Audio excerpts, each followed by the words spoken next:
আসসালামু আলাইকুম সুপ্রিয় দর্শক, welcome back to my channel. আজকে আমি শেয়ার করছি অসাধারণ স্বাদের একটি ডালের রেসিপি, আর সেটা হচ্ছে পটল দিয়ে। আশা করি আজকের এই পটলের ডালের রেসিপিটা আপনাদের সবার কাছে অনেক বেশি ভালো লাগবে। তাই সবাইকে রিকোয়েস্ট করব, দেশ বিদেশ যে যেখান থেকে আজকের আমার এই ভিডিওটা দেখছেন, অবশ্যই আমার চ্যানেলটা সাবস্ক্রাইব করবেন, বেশি বেশি লাইক, কমেন্টস এবং শেয়ার করবেন। পটলের এই ডাল রান্নাটা করার জন্য অবশ্যই পটল লাগবে। তবে আমি এখানে 4 পিস পটল নিচ্ছি, মানে 4টা পটল ব্যবহার করছি। 4টা পটল দিয়ে কিন্তু অনেকটা ডাল রান্না করা যাবে। যদি এর থেকেও বেশি করে রান্না করতে চান তাহলে পটলের পরিমাণটা বাড়িয়ে দেবেন। পটলটাকে খুব ভালো করে আমি ছুলে নিয়েছি। নেওয়ার পরে এর মধ্যে যে বিচিটা আছে, যে বিচিটা থাকে সেটা ফেলে দিতে হবে। আমি হাত দিয়ে ফেলে দিচ্ছি। আপনারা চাইলে চামচের সাহায্যে ভিতরের বিচিটা বা শ্বাস যে অংশটা থাকে সেটা বের করে ফেলে দিতে পারবেন।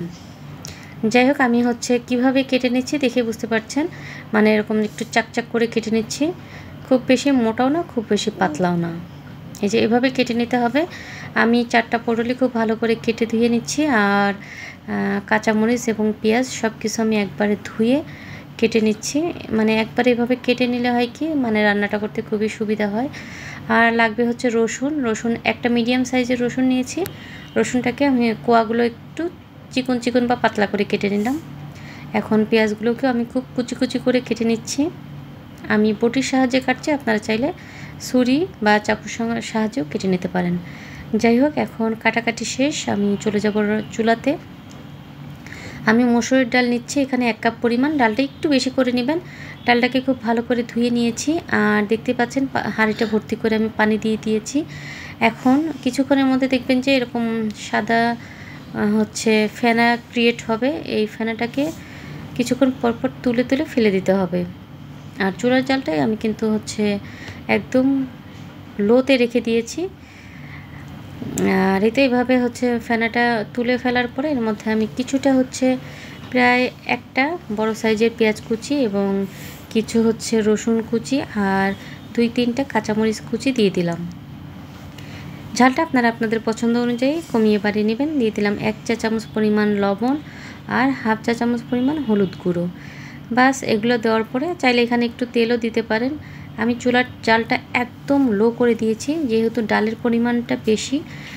এই অল্প জালে ডালটা সেদ্ধ হয়ে যাবে। পানিটা কিন্তু বেশি শুকায় নেই, দেখেই বুঝতে পারছেন। 5 থেকে 7 মিনিটের মধ্যে ডালটা ভালোভাবে সিদ্ধ হয়ে গিয়েছে। এখন জাস্ট ডাল ঘুটনি দিয়ে আমি এটাকে খুব ভালো করে ঘুটে দিচ্ছি। এত সিম্পল এই রান্নাটা, কিন্তু খেতে অনেক বেশি টেস্টি হয়। একবার হলে বাসায় ট্রাই করে দেখবেন, কারণ আমাদের সবার বাসায় কিন্তু কম বেশি পটলটা থাকে। যারা পটল খায় না তারাও কিন্তু খাবে, আমি গ্যারান্টি দিয়ে বলছি ইনশাআল্লাহ। আমার বাসায় আমার বাচ্চারাও কিন্তু এই ডালটা অনেক বেশি পছন্দ করেছে। যাই হোক, ডাল ঘোটার পরে আমি এটাকে খুব ভালো করে বলক তুলে নিয়েছি। এখন এটাকে আমি নামিয়ে রাখবো, তেলে দিব।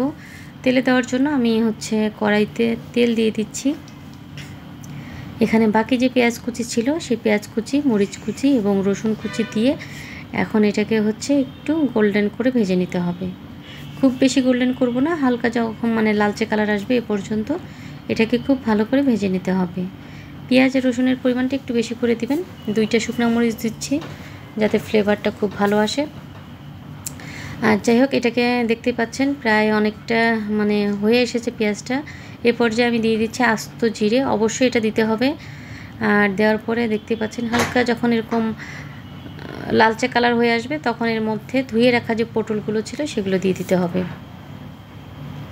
এখন এটাকে নেড়ে চেড়ে পটলটাকেও একটু লালচে কালার করে নিতে হবে। তার আগে এর মধ্যে আমি দিয়ে দিলাম সামান্য পরিমাণে লবণ এবং হলুদ গুঁড়ো দিয়ে এটাকে খুব সুন্দর করে এখন ভেজে নিতে হবে। যখন লালচে কালার আসবে, লালচে কালার আসা পর্যন্ত আপনাকে এটা ভেজে নিতে হবে। আর একবার হলে বাসায় ট্রাই করে দেখবেন, আশা করি ভালো লাগবে। ভালো করে লাগলে আমার চ্যানেলটা সাবস্ক্রাইব করে আমার চ্যানেলের পাশেই থাকবেন। দেখতে পাচ্ছেন যখন একটু লালচে কালার হয়ে এসেছে সে পর্যায়ে এর মধ্যে আমি ডালটা ঢেলে দিলাম।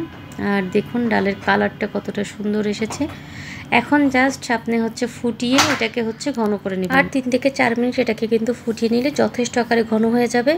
দেখতে পাচ্ছেন কতটা সুন্দর হয়েছে। একবার হলেও বাসায় ট্রাই করে দেখবেন, আশা করি ছোট থেকে বড় সবাই খুব পছন্দ করবে এই ডালটা। আর কেমন লাগলো অবশ্যই রান্না করলে আমাকে কমেন্টস করে জানাতে পারেন। আজকে পর্যন্ত, আল্লাহ হাফেজ।